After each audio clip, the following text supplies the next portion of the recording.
John, you got a story. Welcome to Basis Project, but you got a murder. So what's happened? Well, on October 8, 2013, my then girlfriend Tiffany Jenks was murdered in our hometown of Portland, Oregon, and so that's what I'm here to talk about. Well, we've come a whole way from the two devices to talk about this. Now, you've also acquainted with somebody else called Vanessa about the loss of her son, Max Spears. So, what has happened with you? Who are you, and what has happened to you? Well, my name's John S. Captain III, and you can look roughly over here.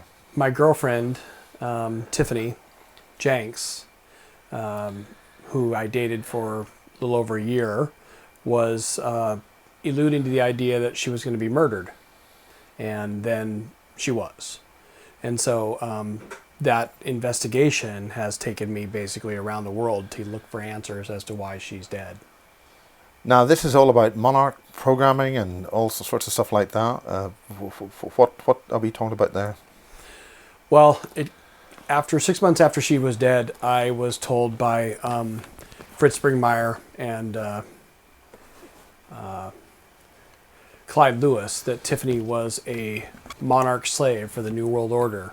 And at the time, that meant nothing to me because I'd never heard of any of this stuff at all.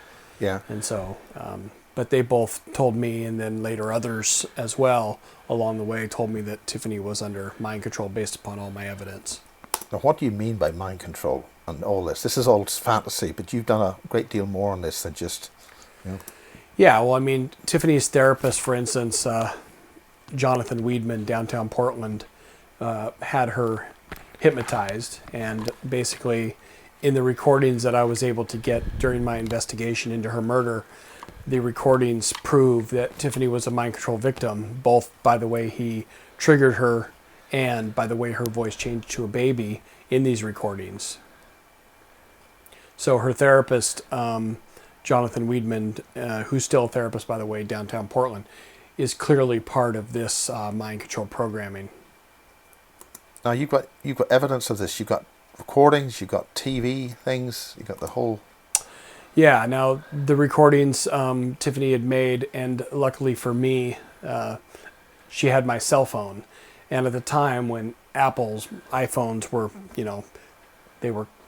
the technology was catching up with the Illuminati, if you will. And although they had deleted her iCloud out 2 days before she was killed...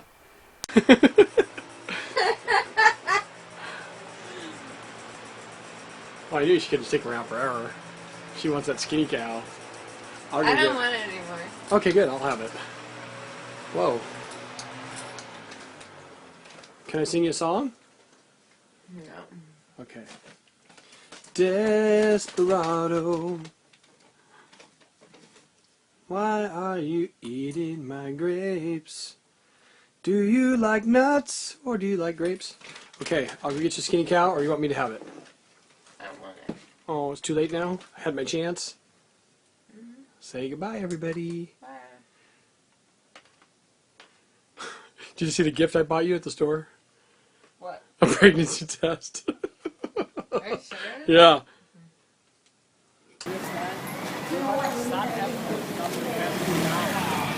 Now 30. I'm trying. Yeah. He said I smoke too much. I'm getting old. I need to have a family now. You know, change Do the you life. think he should get me pregnant? Yeah, good. No, wait. Good. Him? Pregnant with his baby? Can do. I want you to have grandson. Will you pay me to have this baby? Yeah, I want to have grand now. Oh. I want to give one grandson and granddaughter. Hi, John Junior. I'm John not stop Junior. smoking. John Baba Boy. Junior. Can I go over here? Okay. Hey, come on. Right, come on. เอาประกอบกันในช่วงของเขาจากกับ SK Collection ค่ะ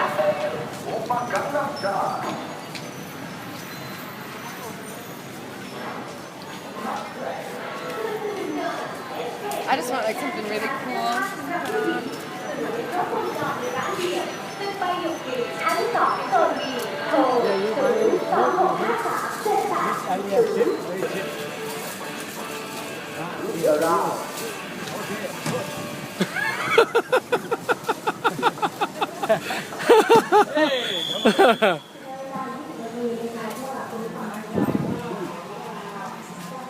Oh, that's awesome. I love that. You have to try it on first. เดี๋ยวนี้มีขายบูธไหมเนี่ยเข้ามาในซิตี้ I'm confused by that statement. Segue. For what?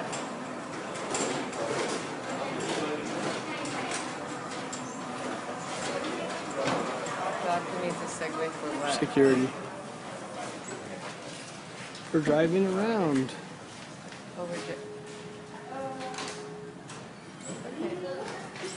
Indian casino where we're about to have a powwow. We're gonna bust this fucking machine if it doesn't make us win. That's in about right. two minutes. Go. Tell him, baby. You should win. I won that. Wheel. You didn't play this one? Yeah, I did. I didn't win nothing. I did too, and I didn't win that also. What you got now? So far, this gambling has not proven to be profitable until now. Looking through. What? Oh, forget dinner. Who cares? We got what we need right between your legs. Never mind. So, anyways, that part of the movie is that in our movie. Anyway, and he didn't really answer. And then I was like, you know what? Did you ask me a question? Yes, no. I told you, invite me to stay. I'm not gonna ask you. Is that a question or is that you just telling me what to say? Yeah, like invite me to stay because it makes me feel like a hoe. Where'd you come up with that? I don't know. I guess I heard it from you. So anyway. I never called you that. So anyway, he's like, just starts laughing and being retarded. No, because what did you tell me? You said... I said, you're making me feel like a whore. No, you did not. You told... Forget that part. You said, tell me to ask you to stay or you're leaving. Yeah, that's what I do. I said, tell me to ask me to stay or I'm leaving because I feel... Gross. For breakfast. How long have we been together now? Not very long. No? Is that because Dust told you from me? Oh, for God's sake. Stop recording. Remember we're not going to do that. Do what? Record each other. I don't like it. I don't like it.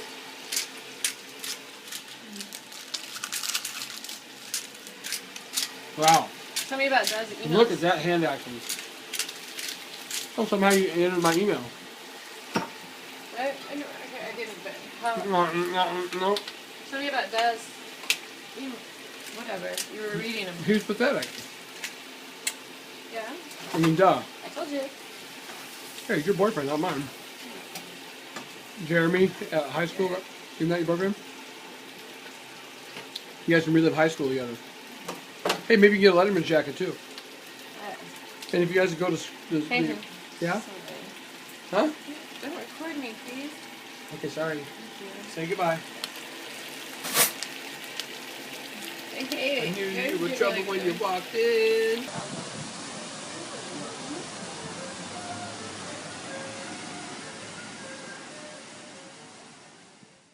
My name is John S. Captain III. I'm from Portland, Oregon, and I'm here to talk about the Tiffany Jenks murder and the clues to that murder. And yeah, that's why I'm here. So who is Tiffany, who are you, and what's so serious about all this? This is a heck of a distance to come. Yeah, well, Tiffany was my girlfriend at the time, and up until she died, and basically, you know, along the way in our relationship, I was perplexed as to why she was having these issues of her personal problems, and then she ended up dead. So I was investigating her murder, and in this investigation, I ran across things that people in your profession and other people like yourself know more about than me. And so I was seeking a better understanding of mind control and the MK Ultra project, Monarch slave, if you will. Okay, it's the police don't agree with what you're saying here, or do they? I mean, this case has been investigated. We're going to be seeing some news reports on this, and so we're going to get the story from the official media side. Yeah. What's fundamentally the reason why you're doing this? Surely the police have done the investigation. The bad guys have been caught, or basically this is a solved murder, and really what you're doing is just pursuing a sort of a fantasy, because okay, your girlfriend's dead and things, and it's terrible, it's a really terrible thing. Yeah. But what makes that? What's making you actually do this? Well, the first and foremost is that the killers are not in jail. 2 of the 3 were let out of jail after just 13 months and a $200 fine. And if it's true Tiffany's a mind control victim, then the true killers are yet to be caught, because Tiffany was not killed by the shooter, but more importantly by the people that sent her to go die under mind control. And I think that's the fundamental issue here. If we as people understand that mind control is real, then the next question would be, who is mind controlling these people? Well, who is mind controlling? What's a monarch slave? How do you know that she is that? Well, I learned who she was, and I learned that she was one based upon the recordings that she made with her therapist, where he hypnotized her and her voice changed to a little baby. Now, this is a professional. This is a professional. Yeah, licensed therapist, correct. Yeah. And once we got those recordings from what was my then. She had my cell phone, and so she recorded because she knew she was going to die. And so after she knew she was going to die, she began to be paranoid, I guess. I don't really know the details because, right around that very last of her life, I wasn't around her. But most importantly was that she made those recordings, and I have them now, and everybody wanted to get them from me.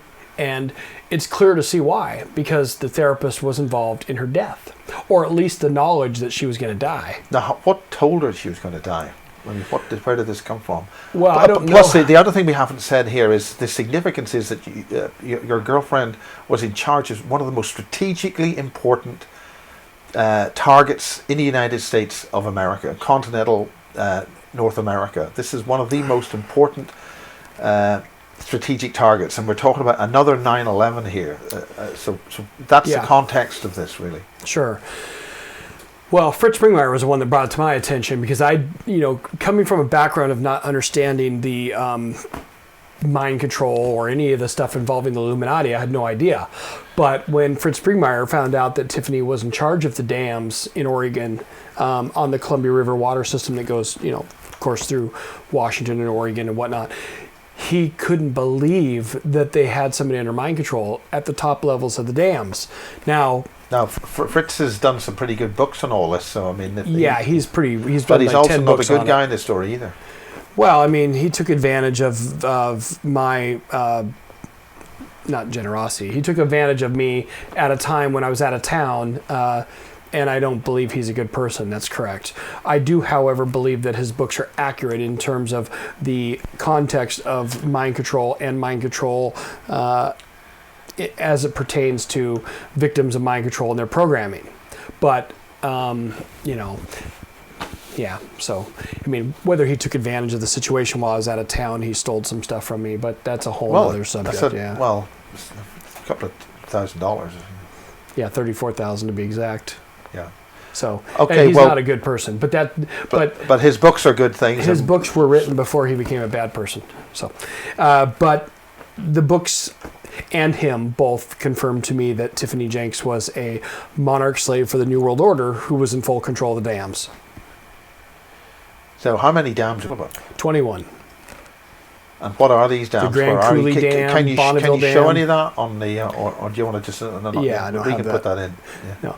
So what are the names of the dams? Well, just a few. I mean, Grand Coulee Dam, Bonneville Dam, the dams going through Oregon and Washington control all the electricity for Las Vegas and California, of course, and Oregon and Washington. The Bonneville Power Administration's one of the largest publicly owned controller of the dams in America. And so clearly, Bonneville Power is huge. So if they were taken out, I mean, what are we talking about here?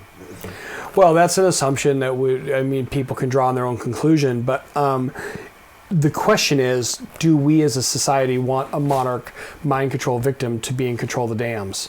That's the question here. And for that, the public has to decide. What is possible? Anything's possible. The question you have to ask yourself is, if a mind control victim is running the dams, what is possible? What we've seen in the last year is that you've got the shooting in Florida airport where the gentleman says he was under mind control. So we can see the capability of somebody under mind control. We saw that Gavin Long, who killed the police in Baton Rouge, and he too was under mind control. And so the next step would be to ask yourself, what could Tiffany Jenks have been programmed to do? If she can be programmed to die, and nobody even knows the truth, certainly she could have been programmed to have sinister motives from the elite that control the world, if you will, or the people that controlled her. So my whole point about this is this: if Tiffany can be programmed to die, then you ask yourself, could she have been programmed to do something else? Certainly she could have. So essentially, what happened? What was the murder scene? What was the situation? Well, Tiffany was notifying me on several occasions that she was going to die. And to me, I did not understand a word she was saying about that. I just thought maybe she was not correct. She emailed me, she was going to die. She texted me, she was going to die. She left me a voicemail crying for help. And she came there that night and told me they were going to kill her.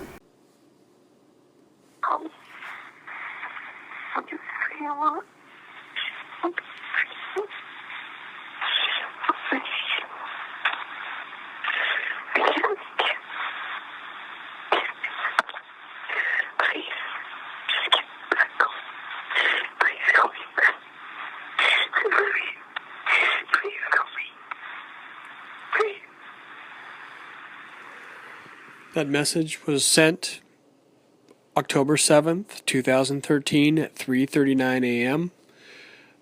I'm archiving this in case it's evidence for the murder of Tiffany Jenks. That message alone breaks my heart.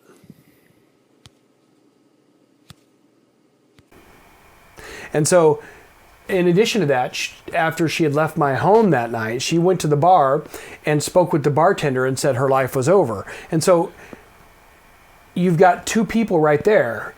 And later I would learn that her therapist knew clearly she was going to die. So you have three people, and none of those people were involved in the court case. So she told the bartender she was going to die. She told me she was going to die. She emailed me. She also told her therapist she was going to die. And that's three people that were not included in the court. By the way, there were 5 witnesses to her murder after this case went to trial. The 3 killers, Tiffany, who was dead, and me. And I was excluded from the courtroom. Why were you excluded? And because I held the truth. I have 100% proof of everything that happened, as far as like the clues that I was made available to me after during my investigation of her murder. They knew that I had 100% facts that prove Tiffany knew her killers, and they didn't want that to go to the public.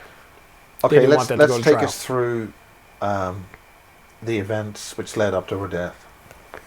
Okay, i.e., that's 2 sets. We want the events according to the so-called court, the publicly known police, one, and yeah. What do you consider to be the truth? Okay, well, what the police claim to be true is that Tiffany just randomly went bar hopping one night, met some people, they all went driving around, and Tiffany said, "Shoot me," so they did.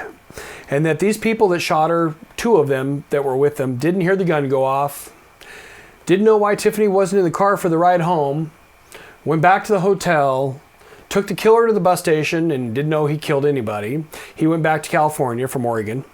And they went on their merry way and got a hotel in Washington State, Kelso, Washington to be exact. And they changed their hair color and their cell phones, but unrelated to the murder. And that's how the police want you to believe the case to be. That they just randomly killed Tiffany because she said, shoot me. Now that's the police story. It played out in the courts that Tiffany didn't know these people at all. But I had all these clues. I had emails, texts. The bartender said she was going to die. And the therapist knew she was going to die, but he didn't come forward. But so how it all really happened is this. This is what we know for sure. At some time around 8 o'clock that night, October 7th, Tiffany came to my house and she told me that they were going to kill her. And she said, I'm not going to die tonight. I'm not going to die tonight. I'm not going to die tonight 3 times, which is recorded and on my CCTV cameras. She left my house and went to a hotel, checked in, and then walked across the street to the bar by herself. She had 2 double rum and cokes and told the bartender her life was over. He turned around and she was gone. Unbeknownst to him, she walked outside to meet her killers. Now, the 3 killers, Joshua Robinette, Michelle Warden-Brosey, Daniel Burnell. The 2, Josh and Michelle, claimed to have not known Tiffany as did the shooter. However, both Josh and Michelle did know Tiffany, and I have proof to that. But let's just claim for a second that she didn't know them. She's outside by herself smoking at 1:43 a.m. And at 2:11 a.m., the 4 of them, the 3 killers and Tiffany, they go to the car to drive away. At 2:30 a.m., she's dead, some 19 minutes after they left the bar. Now, that is absolutely not what the police claim to be true. The police claim that they went driving around, they went bar hopping. Tiffany did not go to one single bar with these people. She was outside smoking by herself, and then they left, period. In addition to that, they did not drive around at all because it's a 16-minute drive to Blue Lake Park where she was killed, leaving them only 3 minutes to become so angry at her they had no other choice but to shoot her in the head. So if you believe the driving around story, police claim that she went to a remote location. They did not go to a remote location. There's houses down both sides of the street. So there was not one possible fact that the police told that was true, other than the fact that Tiffany met him at the bar, I guess, but outside the bar. She did not go to one single bar with these people. So in terms of her murder, the clues all prove that the police lied. In addition to that, when the 3 killers walked up to Tiffany, the police claim the reason they knew that Tiffany had met them for the first time was because they all shook hands. Shaking hands does not mean you met for the first time. It has zero validity in the claim. What's this actually based on? Is it based on video footage, or is it based on... It's based on the CCTV footage that they claim that Tiffany met them for the first time because they all shook hands. But, I mean, as an American, we shake hands every day, that people we know. So that was a lie. The police lied about every single thing. There was not one thing they told the truth about. And so clearly they were involved in this cover-up murder. And what brings you to that conclusion? Why would the police lie? Well, first of all, let's just say, did they lie? Here's the question. Maybe we should show the video and then go from there. You've got some video here, so let's just... figure out who killed a woman found dead at Blue Lake Regional Park. Her body was found near the park's entrance just before 7:30 this morning. KPTV's Steve McCarran is live in Fairview with more on the investigation and what neighbors are saying tonight. Steve? Well, Amy, Fairview police have not said anything about how this woman was killed, but one neighbor told us tonight that she heard the sound of a gunshot at around 2:15 this morning. She said that sound was very distinct. Tonight, she and others say they're a bit on edge, not knowing what happened here. There are a lot of questions tonight about the unusual and disturbing discovery made this morning near the entrance of Blue Lake Regional Park. Fairview police say a neighbor driving by spotted the woman's body laying face down an area passed every morning by park users out for their daily walks or runs. It's unfortunate. It's sad, you know. Police say the woman was in her 30s. They spent nearly 11 hours gathering evidence, taking measurements, and talking to neighbors about what they might have seen or heard. The park has been closed since the investigation began, and tonight police have not said what they found at the scene. There's no one around there, so it would be easy to dump a body, or every once in a while we hear something going on in the park, but not that often. Plus quiet, really quiet. With few lights in the area, neighbors say it's also tough to see anything around the park at night. But they can't remember something of this magnitude ever happening here before. Police won't say if they've taken anyone into custody, but they don't think the public is in any danger. It's a big park. You got a lot of people coming in to visit, and like anything, there are issues. But I think that's just a reflection on our society. And an autopsy on the woman's body is scheduled for tomorrow. That's also when we expect investigators to release the woman's name. Fairview police would like to hear from anyone who knows anything about what happened to her. Live tonight in Fairview, Steve McCarron, the 10 o'clock news. Well, they seem to have done a pretty thorough report, but this must have been a very... preliminary one. Yeah. Well, I mean, they had determined that Tiffany had been killed, and okay, let's play another one. Yeah, okay. Well, now, what clip are you going to play now? Another one of the news. It's just this is just the the preamble. Yeah, exactly. And this is another network, is that right? Yeah, to give you an idea of what they were up against at the time. Okay. First at 5, new information about the woman found dead in a local park. Police found the body of Tiffany Jenks near the entrance of Blue Lake Park in Fairview early yesterday morning. Right away, cops started investigating it as a homicide, and now we know that she died from a gunshot wound. KPTV's Jamie Wilson joins us live from Fairview with the very latest. Jamie. Well, yes, Shauna, the medical examiner just released the woman's cause of death today, and we now know that she was, in fact, shot to death. No one is in custody, and police have not identified any suspects yet. And tonight, Tiffany Jenks' friends and family say this is simply devastating. Just total shock. I'm just shocked. I'm still trying to wrap my head around it. It's hard to believe that it's real. Over the phone today, Tiffany Jenks' sister Jennifer said she can't believe this is happening. They got the call yesterday after police found Tiffany's body in Blue Lake Park. Jennifer says Tiffany lived downtown. She didn't have a car, and she can't think of any reason she'd be out there. The only red flag Jennifer can think of is an ex-boyfriend Tiffany described as abusive. I told her to stay away from him, and I know that she had some interactions with him after that. I didn't think her life was in danger, but I don't know anything more about what happened to her that night, or who she was with, or what she was doing. Jennifer says Tiffany was an accomplished runner. She was smart, and she had a great job at the Bonneville Power Administration. But she quit a few years ago, right after their father died of cancer. Jennifer says Tiffany took it hard and turned to drugs and alcohol. She joined Darren Littlejohn's Buddhist recovery program, but he hadn't heard from her since June, and he worried she was using again. I thought she may have, but I questioned her about it, and she said she hadn't. So it's just hard to know. Darren says Tiffany also told him about the violence in her last relationship, and he can't bear to think of anyone hurting her. She was a very petite woman, and just the thought of anybody causing harm to her, she would be unable to defend herself. Police will only say this is a homicide investigation, and Tiffany's family can only hope for justice. She had a lot to give, and she didn't deserve this. And I hope to catch whoever did it.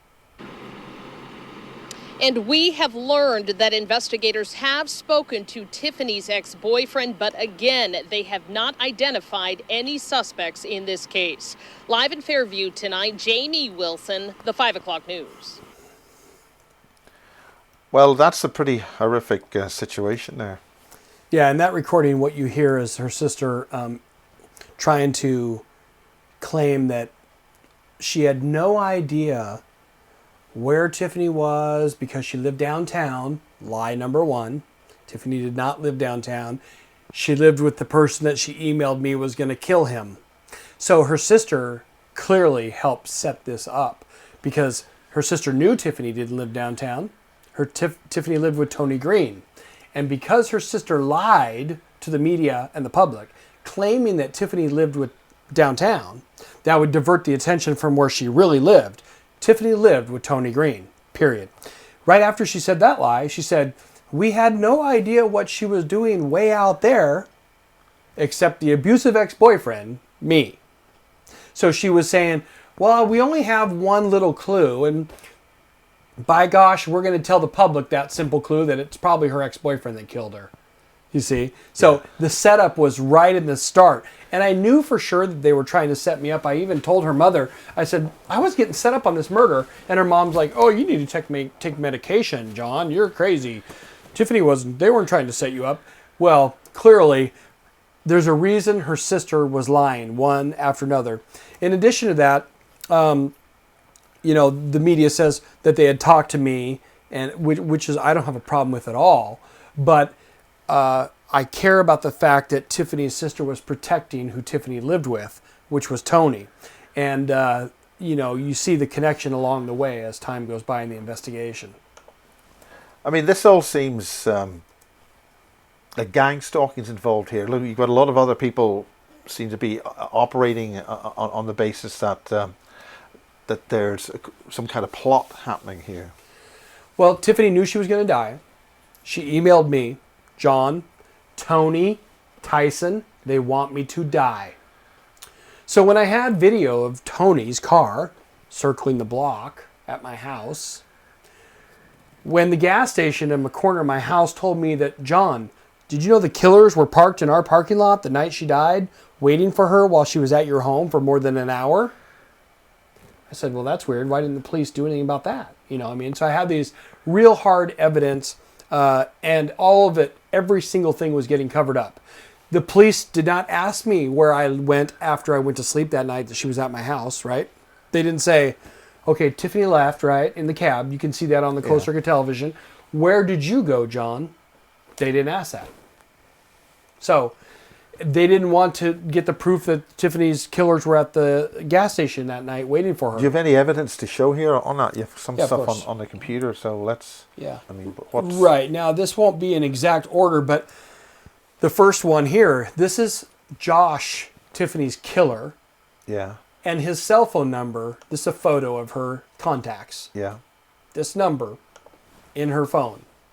So the idea that she didn't know Josh is not true. There's Josh and his phone number in her cell phone after she died. That's a photo. And you were able to get this. Well, Tiffany had my cell phone, and so because she had my cell phone, I was then able to recreate that cell phone, and I had a ton of facts and clues to her case once I got that stuff, and so yeah. Let me see here. I'll find something else here. Yeah. Okay. So here's the car. This is a bad picture, but let me see if I can go to another one here. There's... Whose car is this? Well, it was a 2008 black CTS Cadillac that was involved in the murder. And also, this is the killer right here walking by my store the night she died. One thing that you'll notice... that's not very clear. No. Oh, I agree, 100%. Yeah. This is a cell phone picture of that picture. So the original stuff's still on hard drive. But let me see here. Whoops.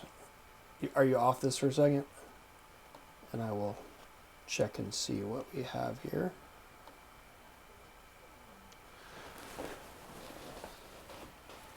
Yeah.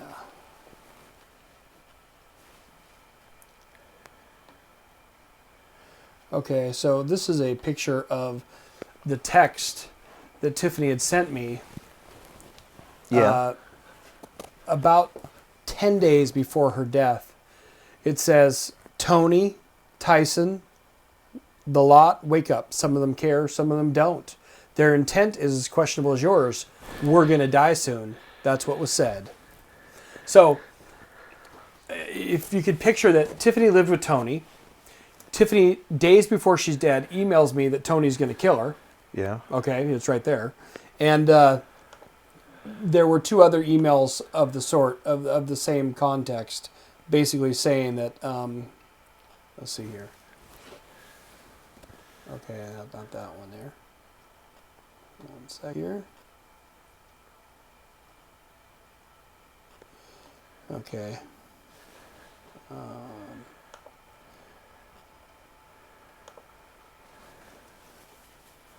Now the point is you got a level of stuff here.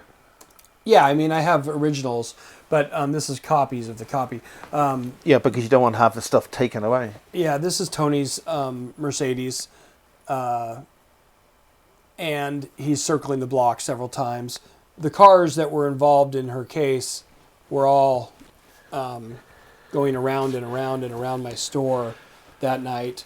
This is the black CTS Cadillac. Now, where did you get this stuff? This is copies, clearly it's blown up, but of the CCTV footage from my store where Tiffany was at the night she died. Now, you own a lot of stores, it's not just right? one now, but I used to have some But at more. the time, you were... Well, I still have this store. Yeah. Okay, so in this picture here, what you'll see is... Whoops. In this picture here, what you'll see is... This is the 2008 black CTS Cadillac that killed Tiffany. And they're holding up an iPad right there in the photo. You see that? See that iPad? They're holding an iPad in the window. Right. Okay. We can see that. Store, We can see that online. I think. So this is. We do have them. Yeah. Okay. Yeah. And so this is Tiffany's killer's car, driving around and around and around my store. So they're holding that up against the security camera, knowing that. Well, they don't know that there's a camera there. Oh, right. And so, I mean, you look at like some of the people that were involved, and this is the day she died, and they're walking by my store, and of course I'm just holding the cell phone up to record, but what you'll notice in this video is the person says, hey, there's a camera above you, and he'll look up, and he'll yank the kid's hand, come on, let's go, right? Here, come on. And the kid's like, what, ow. But the bottom line about the CCTV footage that I had, and have rather, it all just shows that Tiffany knew her killers prior to her murder because they were circling the block. But you definitely know that those are the characters involved circling the block. Yeah. I mean, I know that's Tiffany's cell phone. I know that Tiffany's cell phone had Josh in her cell phone, and Josh is her killer. That I know for sure. I know that Tony is where Tiffany lived, and Tiffany said Tony was going to kill her, and then Tiffany's sister protected Tony by saying that Tiffany lived downtown, which she did not. So you're able to put this whole story together, but it seems that the police don't seem to want to listen. Well, the police lied from the beginning in terms of her murder. Of course they don't want to listen. It's not that they don't want to listen. But why? Well, they questioned me specifically so that I wouldn't. So they questioned me only to find out what I knew, so they knew how to stop me. I mean, why wouldn't they want to listen? Because the evidence that I have proves that they lied about her murder, first of all. In this example here that you see on the television screen, you have 3-4 hours before, I'd say 10 hours before she's dead. Excuse me. You have an email here saying, I have guns right there. I'm going to kill you. Okay? I don't care who dies. I'm coming home. Okay? This is not Tiffany typing. Okay? This came from her account to me the day she died, hours before. Okay? How do you know it's not Timothy? Well, because Tiffany doesn't write in all capital letters, and she never misspells words, and has perfect grammar. And so... Yeah, she's a pretty smart girl. She's a scientist, yeah. I mean, she went to college for 12 years. But most importantly, right, whoever it was said, okay, at 4:23 p.m., basically the day she died just after midnight, I have guns. All right? Yeah. This is my response. You're not ever trespassing on my land again, period. That was me. And I left the room at that point, okay? Now, I don't care who dies I'm coming home. Misspelled, all messy, right? Yeah. And so whoever sent this from her email account was setting me up for this murder. Because my response was supposed to be, well, I'll shoot you back or whatever. I don't even know what they considered my response to be. I don't know. But when the killers sent this email to me the day she died, right? Yeah. That should have been a clue in the murder, right? Yeah. It wasn't. Neither were the emails she sent me that she was going to die from Tony. Now, in addition to that, she had left me a voicemail crying for help. She had recorded herself along with her killer, Josh. Yeah. Okay. And him talking about buying a gun that day, or I mean, maybe days before. But anyways, my point is, she recorded herself with Josh. Yeah. So then at that point, the murder has happened now, and the media was still basically not telling the truth in her case. And that continued along all the way until today. The media has not told the truth in this case. You know, play this one? Okay. 2 men and a woman are behind bars today in connection with the murder of a Portland woman. Tiffany Jenks was found shot to death in a Fairview park 10 days ago. Now, new details are emerging about that crime. News Channel 8's Mark Hanrahan was in court as 2 of the suspects faced a judge. And Mark, I understand one of them actually admitted pulling the trigger. Reggie, according to these court papers, one of the 3 suspects admitted that he shot the victim with a .357 revolver. U.S. Marshals arrested him in Oakland. Gresham police arrested the 2 other suspects. Joshua Robinette is charged with conspiracy to commit murder and hindering prosecution. He and Michelle Warden-Borsley are facing the same charges in connection with the killing of 35-year-old Tiffany Jenks. A 3rd suspect, Danielle Broynell, is charged with murder. He was arrested in California. Court documents say the trio met Jenks at a Portland nightclub before driving to Blue Lake Park in Fairview. Broynell told investigators that Jenks was drunk and acting irrational, yelling at them to shoot her. And court papers say Broynell admitted to pulling the trigger. We talked to the victim's sister earlier today. Mainly relief, just that they'd taken somebody into custody, that it seems like there's a resolution coming. In shock, just that it's just still shocking that this has even happened. She also was just unfailingly generous, kind, empathized with everybody, was big on not holding grudges, I mean, I never saw her judge anybody. The 2 suspects who are arraigned today in court here, well, they'll remain in custody and are expected to be back in court later this month. The 3rd suspect, who's accused of murder down in California, he's expected to be extradited back here sometime in the near future. Now back to you. Mark, thank you. So the claim was made that she's big on not holding grudges. I wonder if that is part of... Why do you laugh about that? Well, because think about it. She's dead. Yeah. What are you implying? Not to hold the people accountable that killed her? Because in the end, they didn't. They got 13 months for murder. And in addition to that, they also molested this girl's 9-year-old daughter, as according to the court records. And so this idea that Richard Lovett, Tiffany's handler, says that Tiffany was big on not holding grudges, yeah, and then in turn, her killers are let go, and the mom even gave the killer a hug. And I'm going like, this is just crazy. I'll go with the idea that you don't want to hold somebody accountable for murder, but if that's what you're alluding to, and they haven't even gone to court yet, it's a telltale sign that he probably was glad they didn't get any jail time, because Tiffany's big on not holding grudges.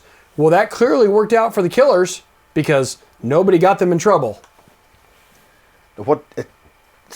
Everybody's getting off scot-free here, really, except there for was the people one in the guy car. that was set up that shot her, and he said that he was set up also. He said that this girl and Joshua Robinette said, "You either shoot Tiffany or we shoot you." That's what these 2 said to the shooter. And so, which 2? This girl and then Joshua Robinette. Okay, this girl, Michelle Warden. Yeah, Michelle Warden-Borsley. And basically, yeah. So there's 3 people that killed Tiffany. This is Josh. Yes. In the picture here. And then Michelle was the girl, right? And so her and Josh are the couple, I call them, and then the shooter. These 2 set the shooter up. I mean, basically he said, they gave me the gun. They told me either shoot Tiffany, or we'll shoot you. That's what they said to the shooter. That's what Michelle said to Daniel Burnell, the shooter. And so he said he was set up. But Michelle Warden-Brosey... It sounds a little bit like the Kennedy assassination, this, where you have and patsy and all that. Yeah, and Michelle Warden-Brosey, by the way, got 13 months in prison for her part of the murder. Her car, her gun, never told the truth about any part of the murder, And the whole thing boils down to this. Did Tiffany know Josh and Michelle or not? That's what it really comes down to. Because the only reason they got away scot-free for murder is because everybody claims it. 2 things. 1, that Tiffany didn't know. Yeah. And that 2, that Michelle Warden-Brosey and Joshua Robinette did not know Tiffany in advance. And they did. And we have clear evidence of that. 1, Tiffany had Josh's cell number in her phone. That's the first way you know that they know each other. Yeah. The second way you know each other is she recorded herself with her killer, Josh. Okay? And that's on my John S. Captain Facebook page. But the audio for that. But she also knew this girl, Michelle Warden-Brosey, because Michelle Warden-Brosey was a taxi driver for the car service that Tiffany used. This girl also worked for the morgue, by the way. She worked for Rose City Mortuary. And so it was weird when we got the recordings of Tiffany and her therapist talking about vampires and things to that nature when this girl works at the mortuary. So what are you alluding to here? I mean, we've had a lot of discussions off camera about this, but putting it on this show, yeah. I mean, what do you mean by vampires? Are you talking Max Spears and Jimmy Savile and well, it's way over my head because I mean I never heard of this in my life, but I do know that her therapist, Jonathan Weedman, downtown Portland, is in recordings with Tiffany talking about several things, one of them being vampires. He asked her, do you know about vampires and all that? And when Tiffany said she was going to die, because in the recording she goes, watch it. You're going to watch it with me, whatever this is. Watch what with me? We don't know. She just said, you're going to watch it with me. This was 4 days before she was dead. And she goes, it's not going to be like vampires or on TV or anything. And he says, I am going to watch it with you. And if I had to allude to an idea, and 4 days later she was dead from a gunshot, clearly they all knew she was going to die. This was all a big setup and a plan. The therapist knew Tiffany was going to die. So, period. How many people are actually involved here? Can you list them? I would say, or is that, shall we say, sub judice or whatever?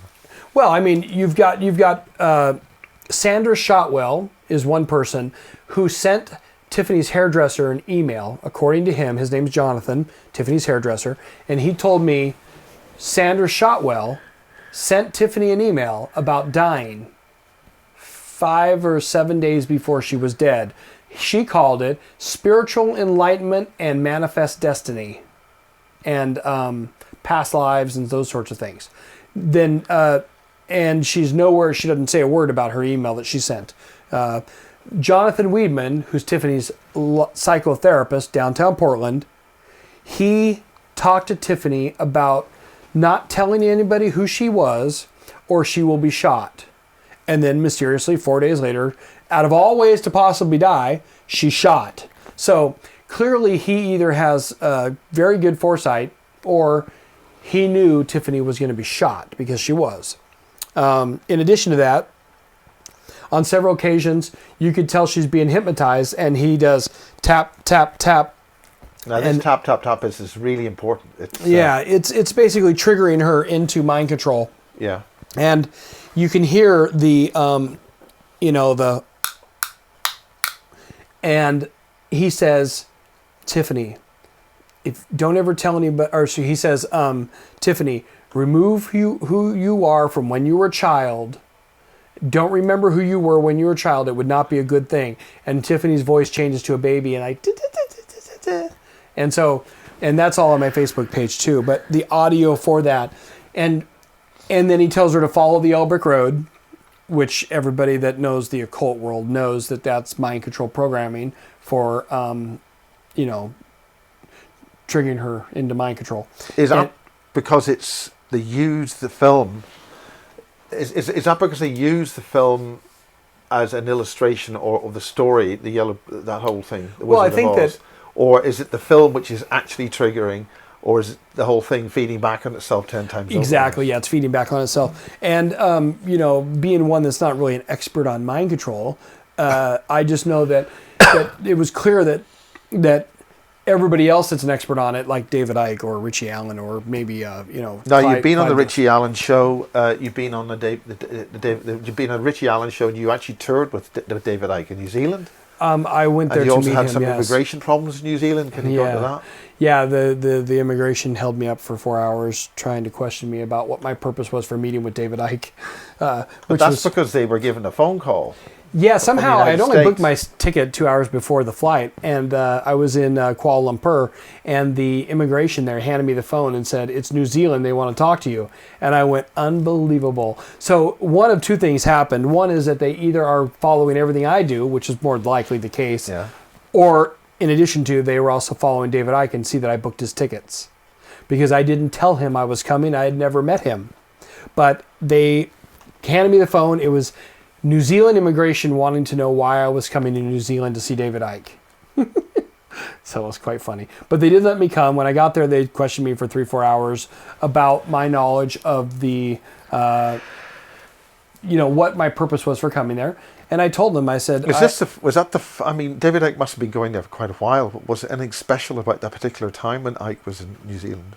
He was doing his new worldwide wake-up tour that only began like 6 months ago. But was there anything in that tour which would be sensitive as to why people would suddenly be after David Icke and not want to be in their country like that? I think they were concerned that I had information that was detrimental to him knowing. They did not want that. They did not want... Tiffany's father, who worked at Los Alamos Laboratory as a scientist, Tiffany being a scientist in charge of the dams, and so you have two instances right there where high-level people are getting secrets that are being told, and I think that was detrimental to their New World Order plan of Tiffany's life, and they did not want David Icke to get that information. You're saying what you're doing now is to trying to make sure that those dams aren't interfered with. Really. What I'm doing now plus also find out about who killed you. I don't have a reason to believe that the dams are in any danger, as long as it's true Tiffany's dead, which I'll leave the investigators and the public to figure that out because I'm not that wise. But I've been told by at least 100 people that she's probably not even dead. But putting that aside, because that's why should that happen? That's ridiculous. Why? Is she either dead or been shot or not? I don't know because... this is the idea. Yeah, I don't know because I'm just telling you what other people have told me, that they need her to run the dams. But why would they be saying that she's still, or she can come back, or she's she's dead. She's had her head blown off. How can this be that she'd be coming back? Well, it's not my story that she's alive. That's other people's stories, so I can't really say why. Why would you even claim? Well, David Icke, for instance, he said that. That oftentimes it's a fake murder. But why do I feel it could possibly be fake murder? Because Tiffany told me on several occasions they were going to take her away, and I would never see her again. Tiffany spoke of multiple worlds. Whatever that means to her, I don't know. See, because I'm all new to this, I'm just stating the facts about what was said. Multiple worlds, that's a whole different ballgame. Yeah. Do you want to talk about that? I don't have any knowledge about that stuff. I'm just telling you what Tiffany told me. Yeah. She said that you have no idea, alluding to the idea that there's multiple worlds. And right. Well, I think it's just time for a really quick sort of bit of a short break, because we've gone to the preamble to the to the. We've gone for a preamble to the situation that's happened, but you're now talking about a whole range of different things, which I think would be better in a slightly different part. So let's just break for a minute, and we'll get back.